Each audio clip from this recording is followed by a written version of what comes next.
Hey guys, welcome back to H&H Sports Talk. I'm your host Hunter, and I'm here with my co-host. Hobart? And with that, we'll hop into some sports news that has happened.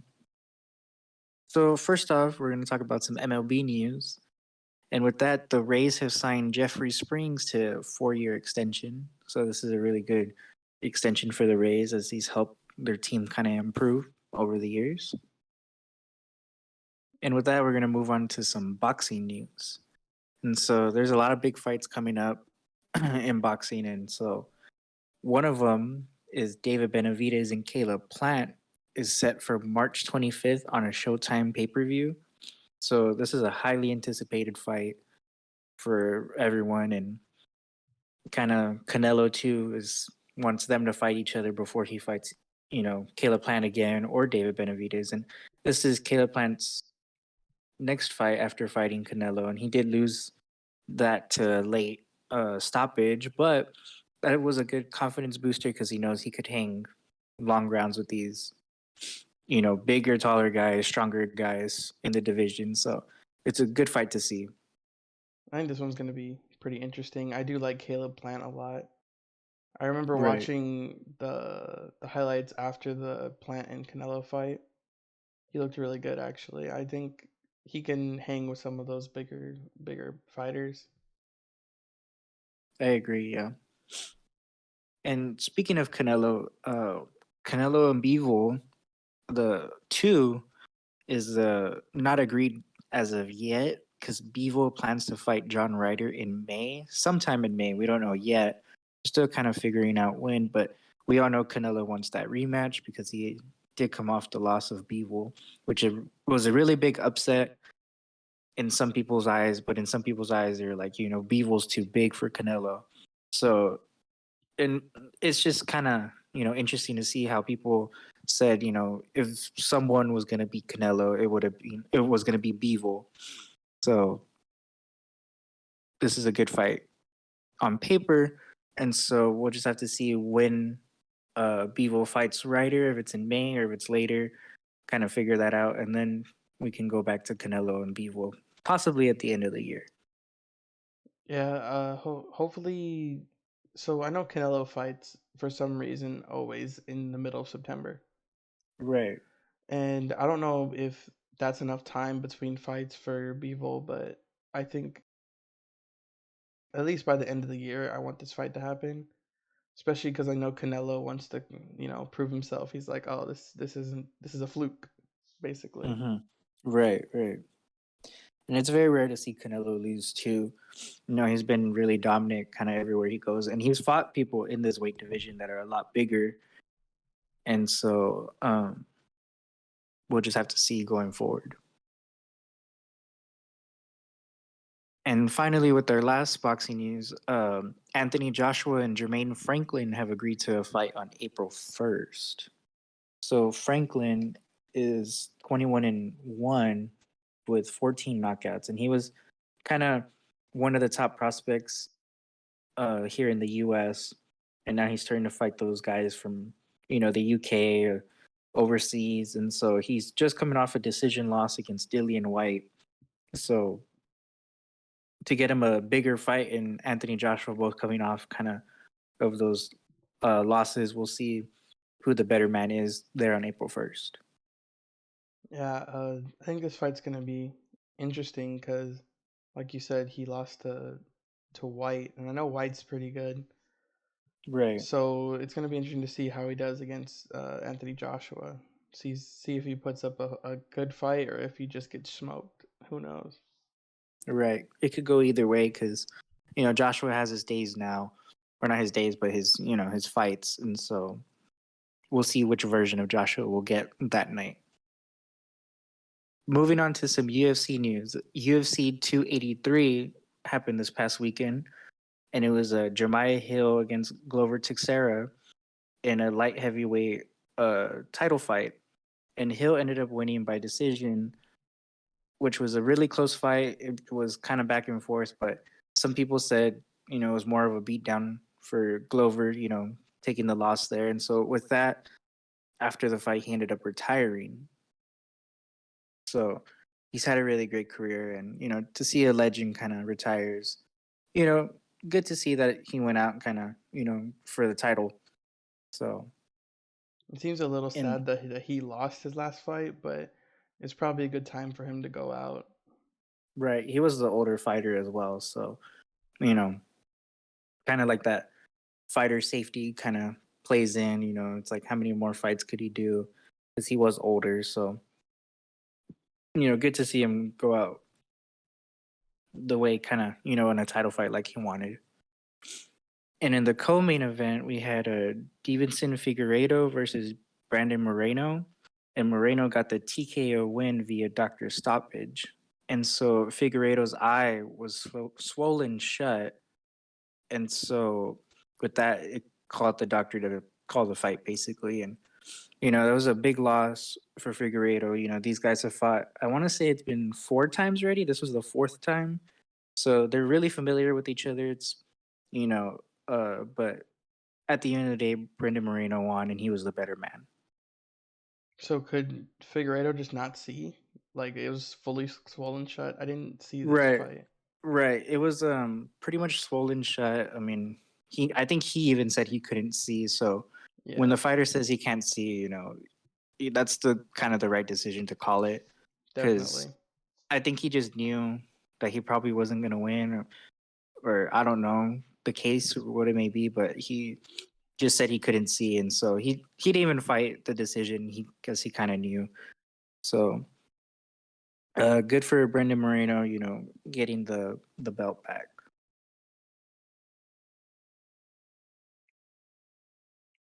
All right, now we can move on to some NBA news with the trade deadline coming up soon. I think it's on the 9th of February.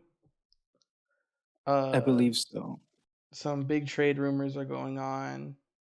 There's one trade that has already happened, and it's Rui Hachimura, the forward from the Wizards, traded to the Lakers for Kendrick Nunn and 3 second-round picks, which I think this is good for both teams, in my opinion.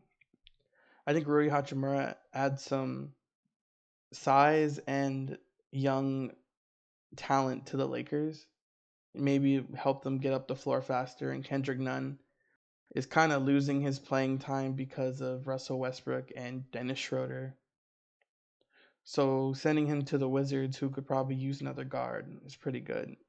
And the reason the Wizards traded Rui Hachimura is because they wanted to get Danny Avita.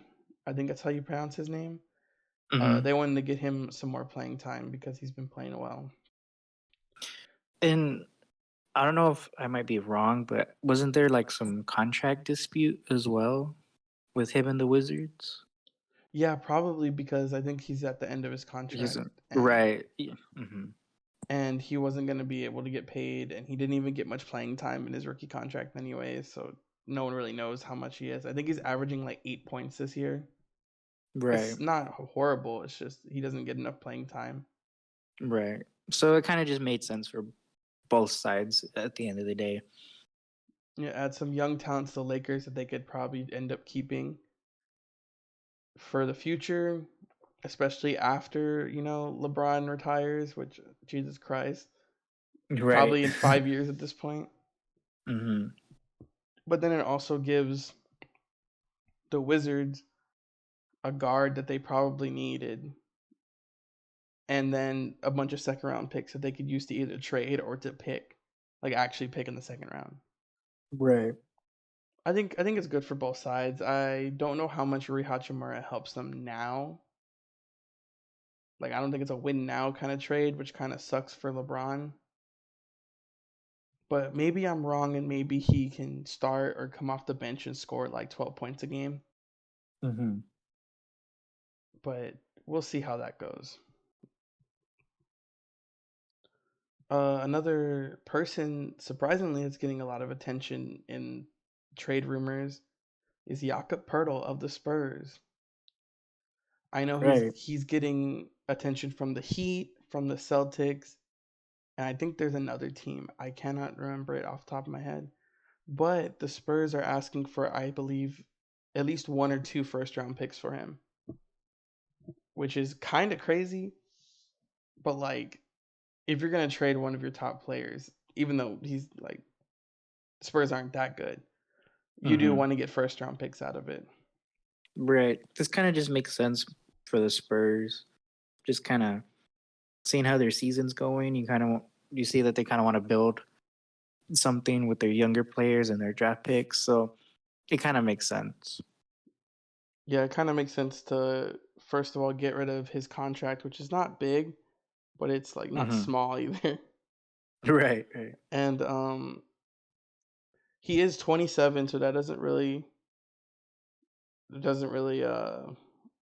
help the young thing going on. Hmm. Um, I just figured out the third team that was trying to get him. It's actually the Raptors.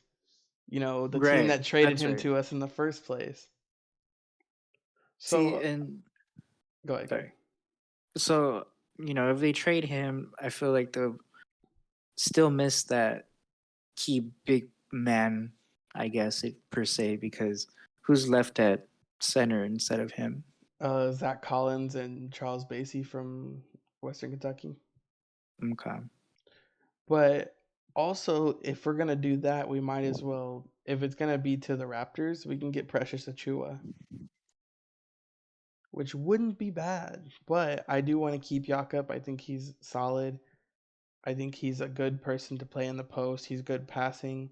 He runs the pick and roll really well. I think he's just made for the Spurs. I don't think he will do as good as he does somewhere else. Right.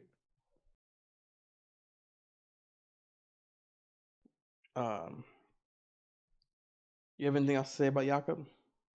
Nope, I don't think so. Okay, moving on. We have John Collins likely to be traded from Atlanta. I think he's been wanting to get traded for like a year now. So, Yeah, I think it's been a while. I think we've heard his name thrown out there a couple of times, and I want to say, didn't even the Spurs try to trade for him during the uh, Dejounte trade, right? yes, I believe so. Right, and Or that deal kind of fell apart, I or think, I something happened. think, I think the reports were a little wrong, but the whole fan base and a bunch of the analysts and what are they like the reporters, I guess, were Hmm. like, oh, they're gonna probably get John Collins back because he wants out. Yeah, Hmm. but I know a couple teams are interested in him. You have the Pelicans that are interested in him, and you have the Pistons, and then you have the Trailblazers and the Celtics. So I believe all those teams would do really good with him. I feel like the Pelicans is a little weird because Zion and Brandon Ingram play the four and the three and the four, and I really don't think John Collins is a center. So we'll see how that Right, goes. right. And it's a little weird for the Hawks too, because they still have the whole Trey Young thing going on, where like he might Hmm. ask to be traded at the deadline, which is going to be wild. Right, that would definitely break news everywhere. That would be wild for Hawks fans, for DeJounte Murray, and for everyone else in the league. It's like what's happening. Hmm. Um, all right, we can move on to the Raptors have reportedly been receiving offers for OG Anunoby. Uh, I think he's a solid young player. But apparently these offers have been including multiple first round picks, at least 2 to 3 first round picks for OG Anunoby in trade offers, which Hmm. is really good for the Raptors. But he's getting like the DeJounte Murray type deal, which is kind of wild.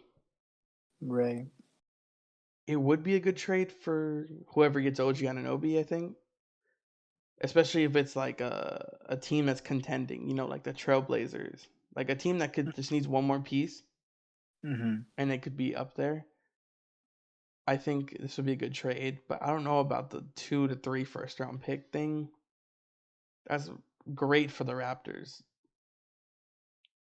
And apparently, I heard Fred Van Vliet is not going to come back at the end of the season, or he's like going to test free agency, apparently. Hmm. So maybe it's time to blow it up. Yeah, that's true. You So got your ring with Kawhi, so I mean, time to kind blow it of up and go for another one. right, right. Yeah, but all that was that's pretty interesting. I think OG Ananobi is might be a bias here. Is a Spurs type guy. You know what I mean? Mm-hmm. Very 3-and-D. One of the best defenders in the league. I think he would be good for the Spurs. I don't think we would trade him or trade for him because we have so many guards and forwards. Mm-hmm. But that's one thing to look at in that Jakob Pertl type deal. Right. We'll kind of see what develops here going forward into the trade deadline. It's gonna be fun. I think the trade deadline is gonna be one of the most interesting in a while. Right. Another person who apparently has gotten some of the most attention in trade rumors is Bohan Bogdanovic from the Pistons. Not to be confused with Bogdan Bogdanovic from the Hawks. Mm-hmm. No relation. No relation. But he's gotten a lot of attention in trade rumors. Apparently the Cavs, the Mavericks, the Bucks, the Pelicans, the Lakers, and the Raptors have all shown interest in this trade. And obviously the Pistons are trash. Right, right. So they're obviously selling their good players. Sad, like weirdly, he's the best player on their team. He's not great, but I think he's a good third option on a team that needs that. Or a good second option on a team that needs that, like the Mavericks. Right. You could see a playoff team kind of, or a playoff contender kind of use him in that role going into the playoffs in the later season, you know, to develop that chemistry with the team and, see what he could do And a ride going into the forward. playoffs. Maybe he makes some big shots in the playoffs, which he has done before when he played for the Jazz. Right. Um, all right, you have anything else about? I don't think so. All right, cool. Now we can move on to the NFL, our favorite segment. We could do a quick recap of all the divisional round, Right. starting with the Bengals beating the Bills Right. 27-10. What are your thoughts on this game? I think that this was a really good game for the Bengals because I predicted the Bills kind of win this game, and I think you predicted the Bengals to win. Yes, I did. And so basically, what had happened was that the Bills just didn't have an answer. They only scored 10 points, which is kind of unusual for the Bills, but I mean, kind of in the later games in the season, they've kind of steadily declined. And so I think that's where this kind of came from. And they just didn't get a win. Yeah, I think the Bengals really wanted to prove that they can get back to the Super Bowl. I think Right. they, like I said last week in my prediction, if they come out swinging, they're gonna win this game. They And came to that's what they play. did. Yeah, they came to Hmm. play. They beat the Bills kind of, I wouldn't say easily, but Hmm. they had a good game against the Bills. And the Bills have not been having great games recently. They've been winning games, but like in the beginning of the season or mid-season, they were like putting it on teams. Now teams are putting it on them. Right. I just think I kind of feel bad for Stephon Diggs because every time he gets where he wants to be and then something crazy happens or like they choke one game, like even back when he was with the Vikings, he had his what is it, his miracle, the game winning walk off The game touchdown winning against the Saints. Saints. Hmm. And I'm pretty sure the next week they just got beat. Yeah.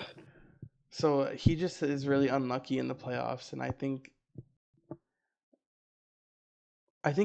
if they had Von Miller in this game, it would be really, really close.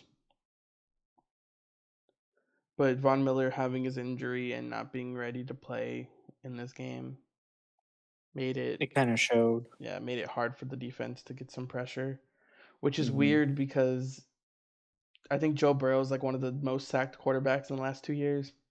Hmm. Yeah, it was not a good game for the Bills. I think they were off, and Josh Allen didn't look as good as he did in midseason. And of course, we have the Stephon Diggs looking at the celebration of them winning. We have another one of those pictures. It's just rough for him. Right. And you know the Bills wanted to win for Damar Hamlin, and Hmm. it was just a tough loss for them. Now we can move on to the Chiefs and the Jaguars, where the Chiefs take a close game, 27-20. This was a good game, kind of for a fan standpoint. It was a close game, like you said. I think I want to say the Jags were falling behind at first. Correct me if I'm wrong. I think And so. right, I want to say it was like maybe 20, maybe up by 2 touchdowns. I'm not too sure by halftime.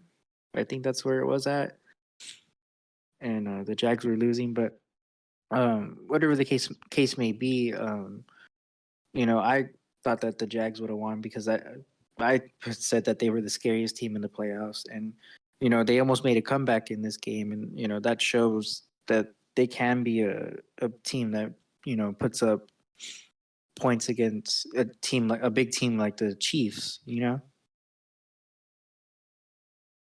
Yeah, I just think they played well. Um, the defense kind of made a couple mistakes, and Trevor Lawrence he looked good. It's just I think the young team wasn't able to beat the experience of the Chiefs. Like I'm pretty sure the Chiefs have been in the AFC Championship game for the last 5 years, Hmm. I think the only factor that made this a game like a closer game than it was or than I thought it would be is the Mahomes injury, the sprained ankle, and he was out for like half a quarter.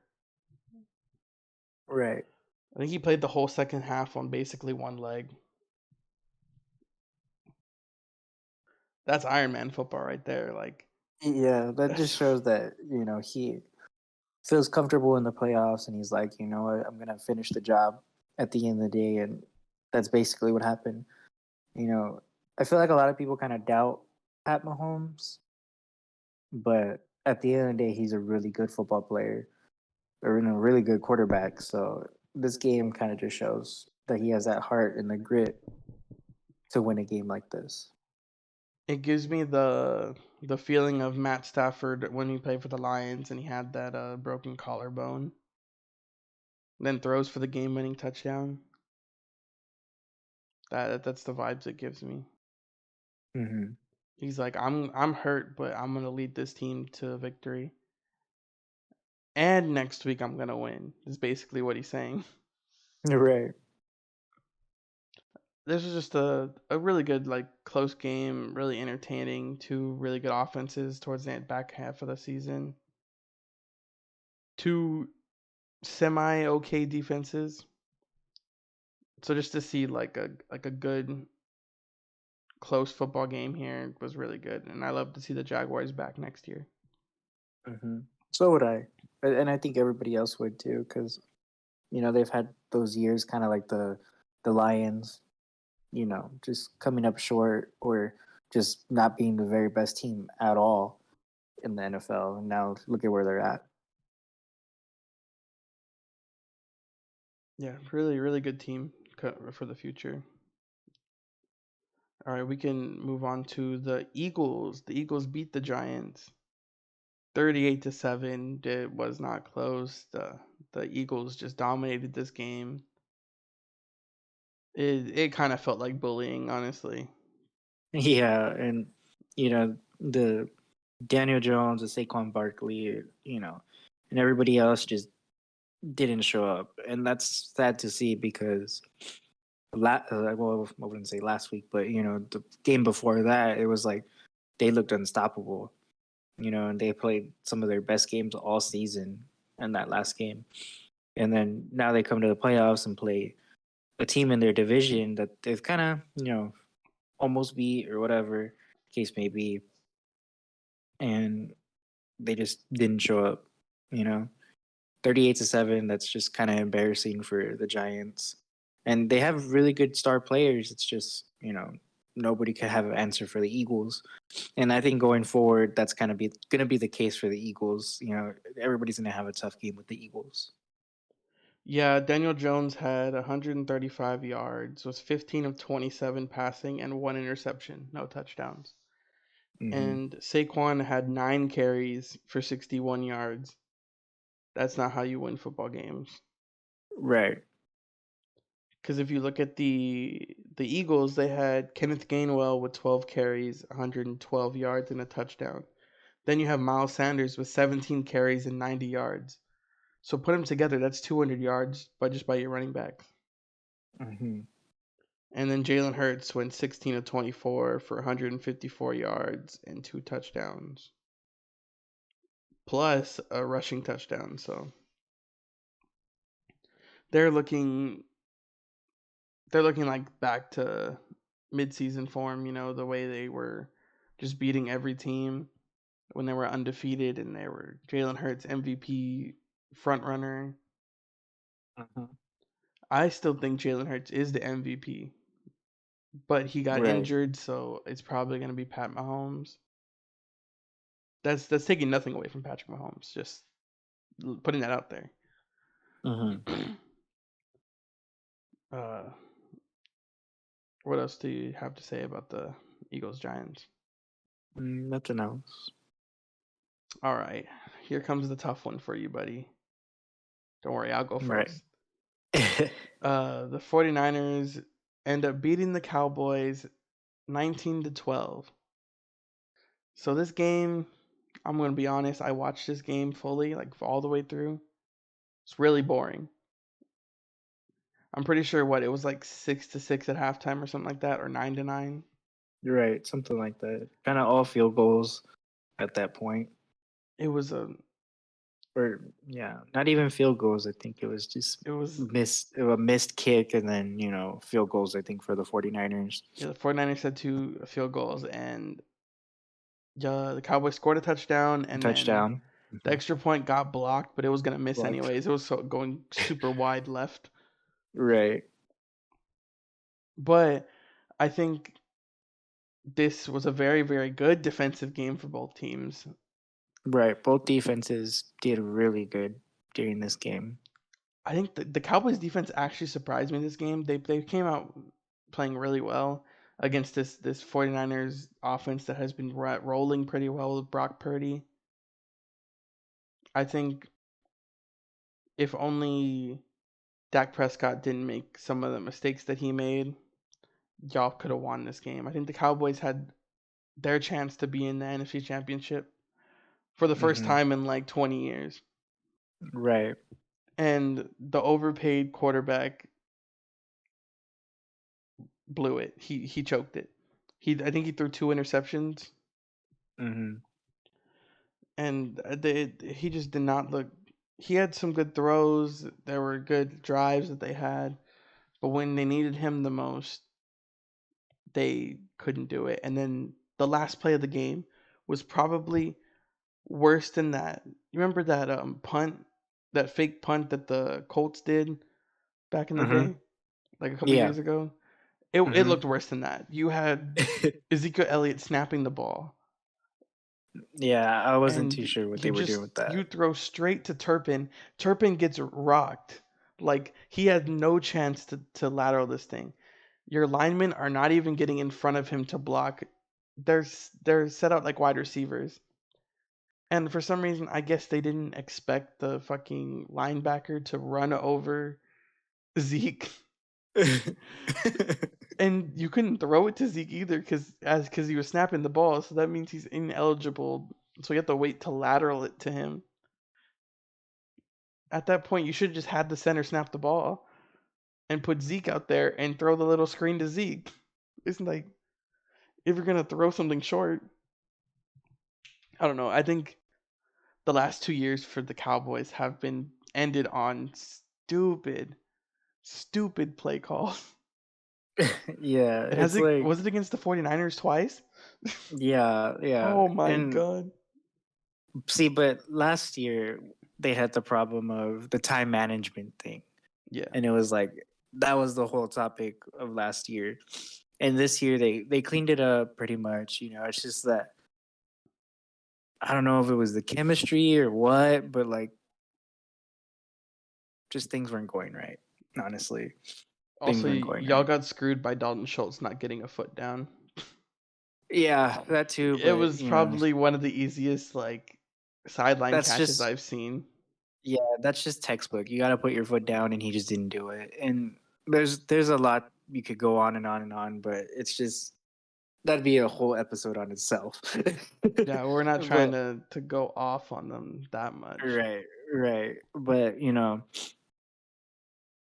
I don't know. I mean, it'll be interesting to see going forward what the Cowboys' decisions are because we might have some coaches leaving, like Kellen Moore or Dan Quinn. Both getting interviewed for head coaching jobs. So that's all up in the air. It's like, can we still be that defense that we had? Not having Dan Quinn if he leaves because he was kind of the mastermind on the defensive side, and then you have Kellen Moore who would call all the plays.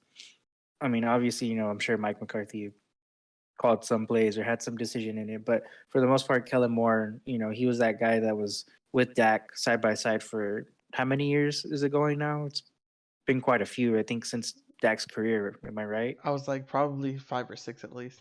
Yeah. So, you know, they've kind of had that connection, and it's worked well on some occasions. In most games, they would have really good games, but and not that this wasn't a good game, but it was just more of a defensive game than an offensive game, and it's like neither team could find the answer for it on offense, and so we'll just have to see what happens going forward. And Dak didn't play well at all, and I was saying that Dak was back, and I was wrong, of course, but you know things happen.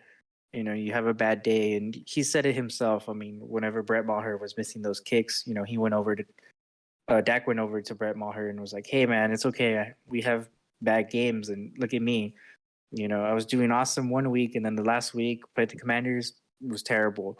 And this kind of goes to the same part. We beat Tom Brady and the Tampa Bay Buccaneers in the wild card, and then we move on and we play the 49ers, which don't get me wrong. I mean, everybody, figured the 49ers would win. It would be a blowout or whatever, but we kept it close and they lost. So, take it as you will. I mean, we'll just have to see what happens going forward. Yeah, I think this is a little add to the coaching thing. I think Mike McCarthy is not the answer, but that's me coming as a Packers fan, already not liking him towards the end of Not his liking him. his Packers Right. stint. Yeah, I just think y'all need to. I think you keep Kellen Moore, and I think you move Dan Quinn up to head coach, Mm-hmm. Mm-hmm. and then get a decent defensive coordinator. You run your team defensive oriented, and I think y'all can get back to the way it was in the 90s. Right. And that's me coming as somebody who hates the Cowboys and doesn't want to see them succeed. Yeah. Yeah. So we'll just have to see going forward. I mean, yeah, I don't know if Mike McCarthy is the answer. I mean, I will say we have done slightly better under him coaching. But then again, like I said, defensive side of the ball, we have Dan Quinn calling the plays, and then we have Kellen Moore on offense. So take it as you will, take it as you be. I mean, I always say that Kellen Moore is the real mastermind behind the Cowboys. So, I mean, I don't know. Take it as you will. And I'm on to all you people that be like loving Kellen Moore, and then he does one thing wrong, and then y'all are on his ass. No, don't be Right. doing No. that. Yeah, don't be doing that. I mean, I praise him. I think he's done nothing wrong. I mean, yes, some days his play calling's questionable, but what coaches isn't? You know, they're not all going to be solid wins. Yeah, you're You know, right. Look at even Cliff Kingsbury. Oh wait. exactly, yeah.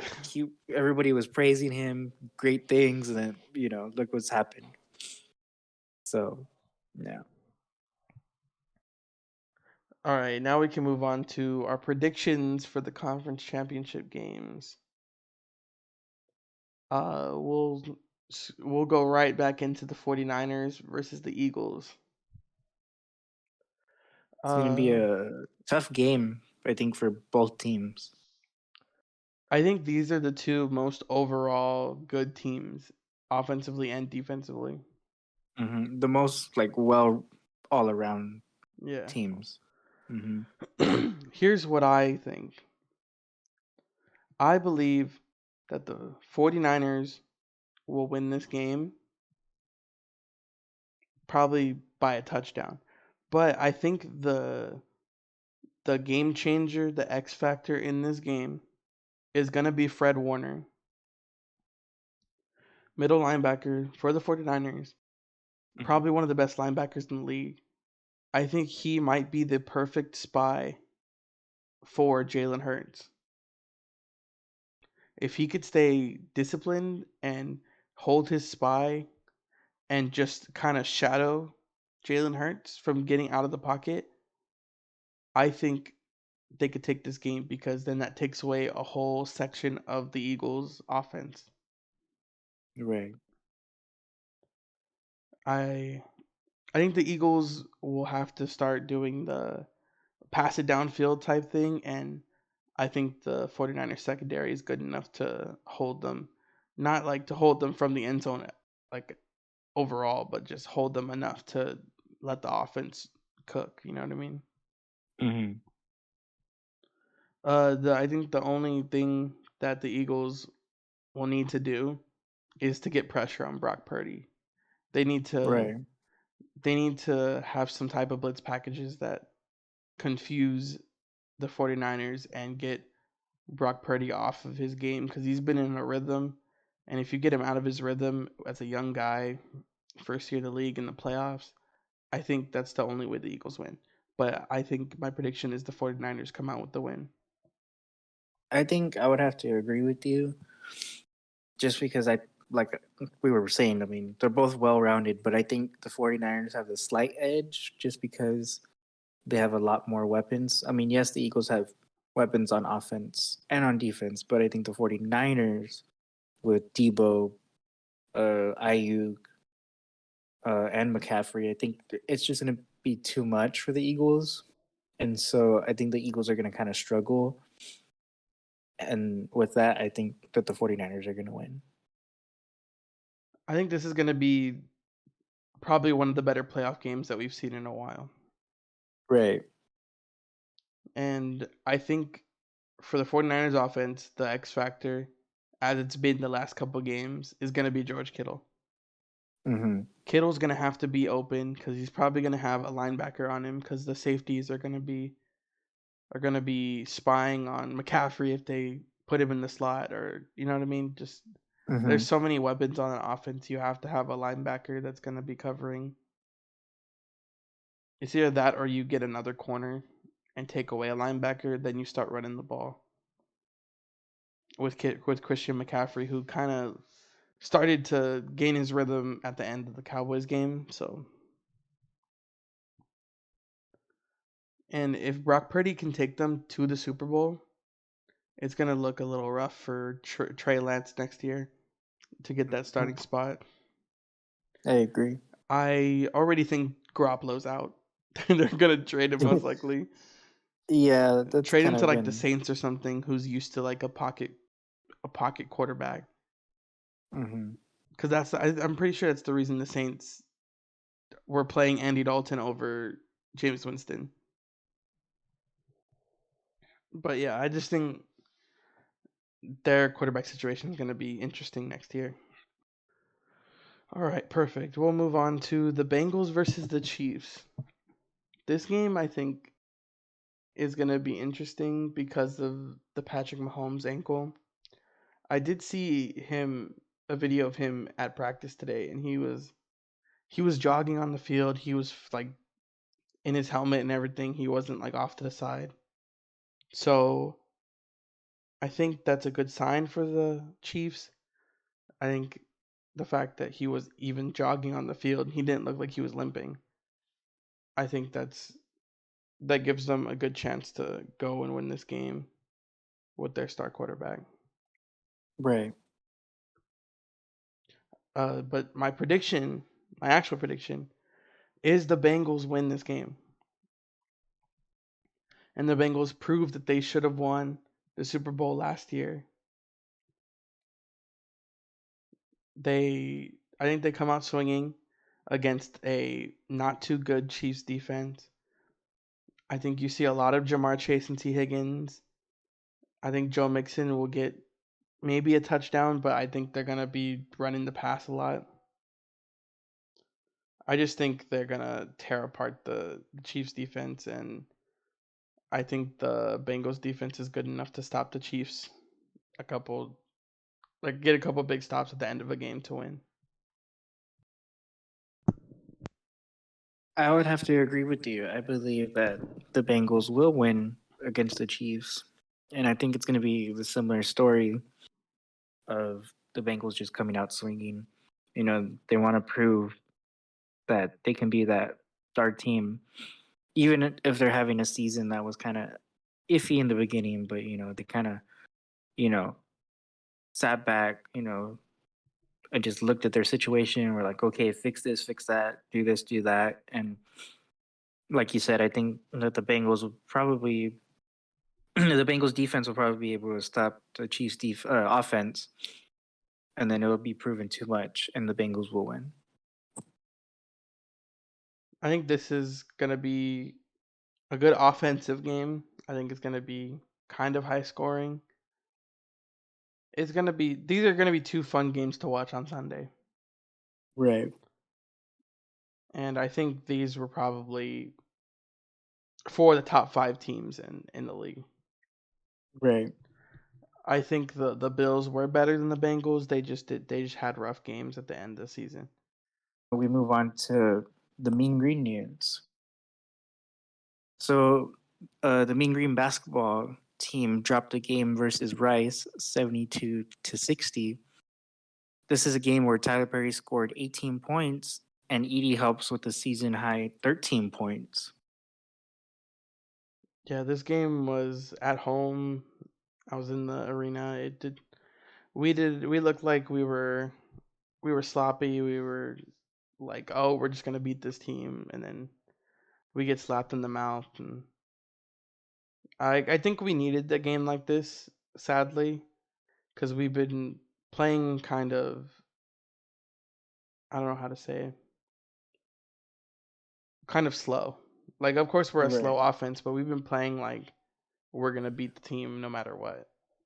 Right, yeah. And, going up against a team like Rice, I think we beat what? I don't remember the exact stat, but I don't think they've beat us in a very long time. And so I think for them to beat us, you know, by double digits is saying a lot. And it's kind of, like you said, it's a wake up call, especially for our team, just to say, like, you're not invincible. Anybody can beat you. And so luckily there was some losses in the conference. So, we're still in second place, I believe, as of right now. But moving on to the next game, we'll kind of get into more of that.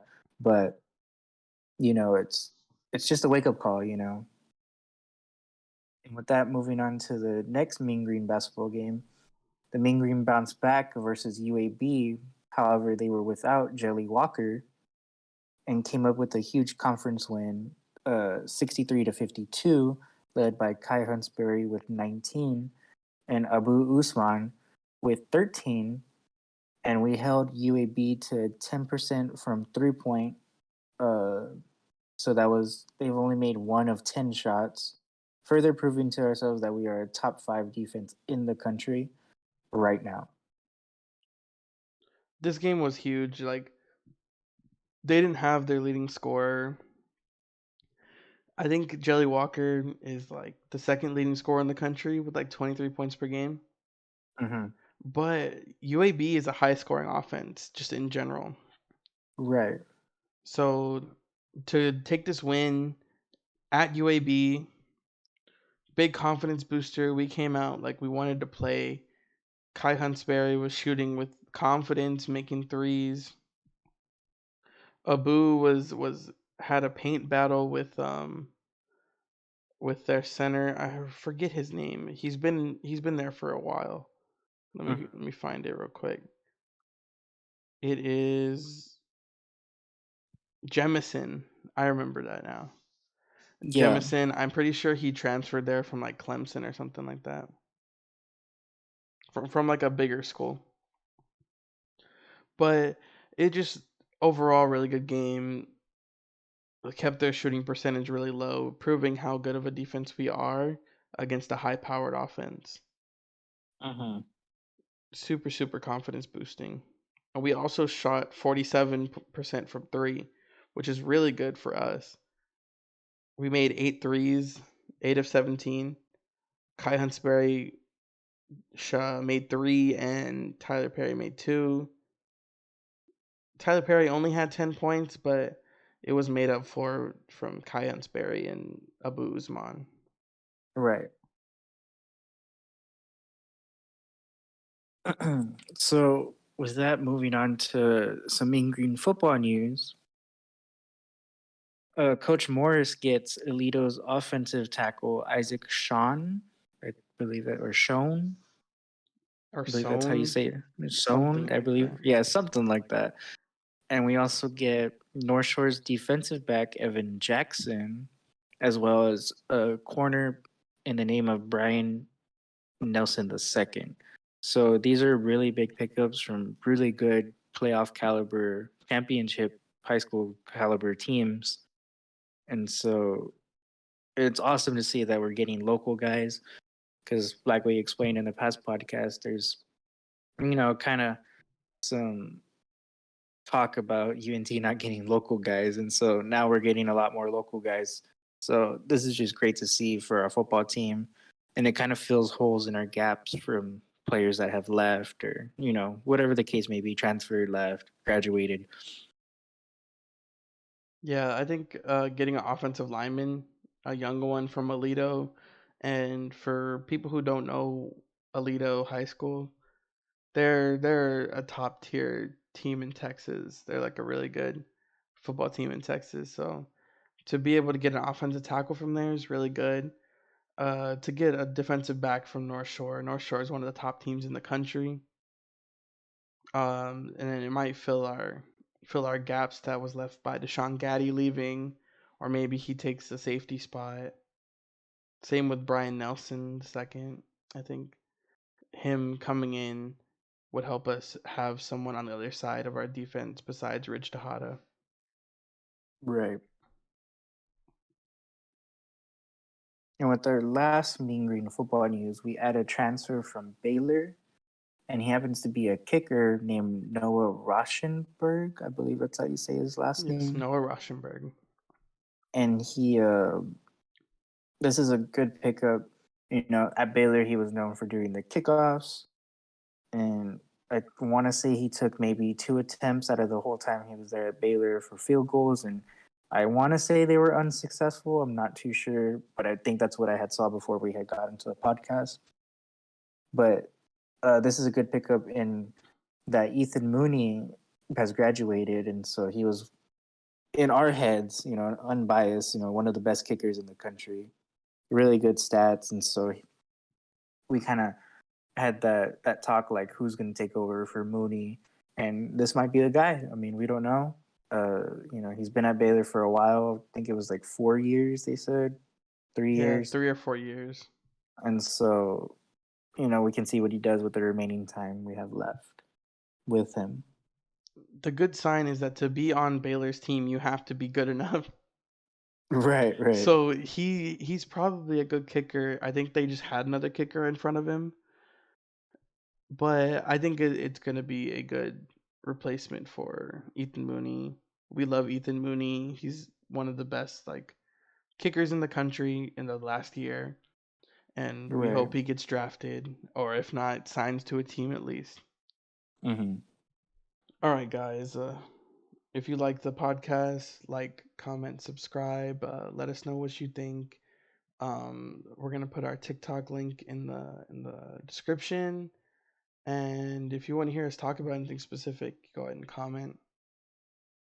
All right, guys. See you next time. I was your host, Holbert, was my co-host. Hunter, All right, see ya. see ya.